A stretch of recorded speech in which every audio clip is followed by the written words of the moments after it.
দ্বিতীয় মেয়াদে ক্ষমতায় বসে মাত্র ৭ মাসেই ৭টি যুদ্ধ থামিয়ে দেওয়ার দাবি করেছেন মার্কিন প্রেসিডেন্ট ডোনাল্ড ট্রাম্প।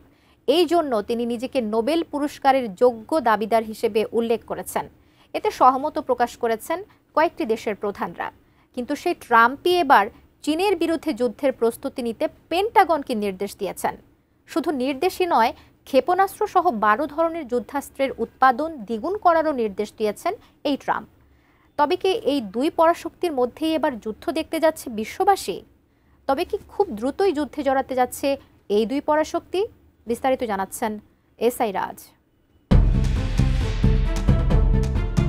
দক্ষিণ এশিয়ার অন্যতম আধুনিক ও পরাশক্তির দেশ চীন। কৃষিক্ষেত্র থেকে সামরিক শক্তি সব ক্ষেত্রেই রয়েছে তার একচ্ছত্র আধিপত্য।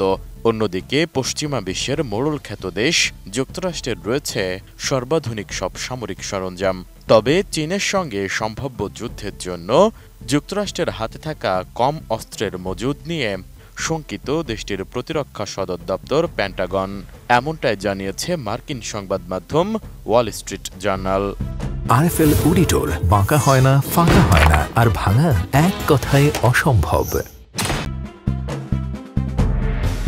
এদিকে চীনের বিরুদ্ধে যুদ্ধের প্রস্তুতি নিতে পেন্টাগনের শীর্ষ কর্তাদের নির্দেশ দিয়েছেন মার্কিন প্রেসিডেন্ট ডোনাল্ড ট্রাম্প। এজন্য ক্ষেপণাস্ত্র সহ ১২ ধরনের যুদ্ধাস্ত্রের উৎপাদন দ্বিগুণ বা ৪ গুণ বাড়ানোর নির্দেশ দিয়েছেন তিনি। ২৯ সেপ্টেম্বর এক প্রতিবেদনে ওয়াল স্ট্রিট জার্নাল জানিয়েছে, গত জুন মাসে পেন্টাগনে এক গোলটেবিল বৈঠকে শীর্ষ ক্ষেপণাস্ত্র সরবরাহকারীদের ডেকে পাঠানো হয়েছিল। যুদ্ধমন্ত্রী পিট হেগসেথ এবং জয়েন্ট চিফস অব স্টাফের চেয়ারম্যান জেনারেল ড্যান কেইন এতে উপস্থিত ছিলেন। বৈঠকে বেশ কয়েকটি অস্ত্র নির্মাতা, আন্দুরিল ইন্ডাস্ট্রির মতো বাজারে নতুন প্রবেশকারী এবং রকেট প্রোপেলান্টের মতো গুরুত্বপূর্ণ যন্ত্রাংশের সরবরাহকারীদের নির্বাহীরাও উপস্থিত ছিলেন। এ বিষয়ে পেন্টাগনের মুখপাত্র শন পার্নেল বলেন, প্রেসিডেন্ট ট্রাম্প এবং যুদ্ধমন্ত্রী তাদের সামরিক শক্তি বৃদ্ধি ও যুদ্ধাস্ত্র উৎপাদন ত্বরান্বিত করার জন্য নির্দেশ দিয়েছেন। কিন্তু সরকারের ভেতরে এবং বাইরে এই প্রচেষ্টার সঙ্গে জড়িত কিছু ব্যক্তি উদ্বিগ্ন যে সরকারের লক্ষ্যগুলো বাস্তবসম্মত নয়। ক্ষেপণাস্ত্রগুলো সম্পূর্ণরূপে একত্রিত হতে ২ বছর সময় লাগতে পারে। অন্যদিকে উৎপাদন ত্বরান্বিত করার জন্য প্রয়োজনীয় অর্থ নিয়েও প্রশ্ন আছে।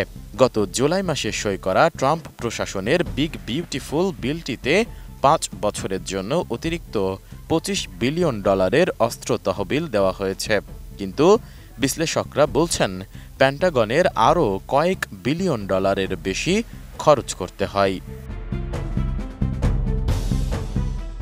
ওয়াল স্ট্রিট জার্নালের প্রতিবেদন অনুসারে রাশিয়ার তীব্র গোলাবর্ষণ থেকে ইউক্রেনকে রক্ষা করার জন্য প্যাট্রিয়েট সহ ব্যয়বহুল ইন্টারসেপ্টরের ক্রমবর্ধমান ব্যবহারের সঙ্গে তাল মিলিয়ে ওঠা যাচ্ছে না। তাছাড়া ইসরায়েল ইরানের মধ্যে ১২ দিনের সংঘর্ষের সময় আমেরিকা শত শত উচ্চমানের ক্ষেপণাস্ত্র নিক্ষেপ করে, যার ফলে তাদের ক্ষেপণাস্ত্র ভাণ্ডার আরও কমে গেছে।